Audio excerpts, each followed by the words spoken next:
मित्रांनो, सप्रेम नमस्कार. आपण पाहतात सन्मान न्यूज 14. नाशिक महानगरपालिका प्रभाग क्रमांक 11 मध्ये नगरसेवकांच्या माध्यमातून मराठी दिन अनोख्या पद्धतीने साजरा. कविश्रेष्ठ विवा शिरवाडकर तथा कुसुमाग्रज यांची 27 फेब्रुवारी ही जयंती. या निमित्ताने मराठी गौरव भाषा दिन साजरा केला जातो.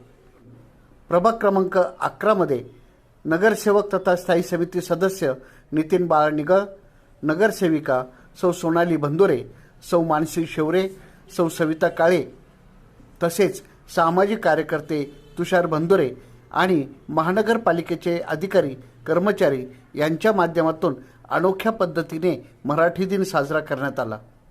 या चारही नगरसेवकांच्या सातपूर बसस्थानक परिसर स्वच्छ करण्यात आला आणि मनपा कर्मचाऱ्यांचाही सत्कार करण्यात आला. सन्मान न्यूज 14 साठी कार्यकारी संपादक राकेश पवार, आकाश बकरे यांच्यासह मी रवींद्र एरंडे. सन्मान न्यूज 14, सातपूर, नाशिक.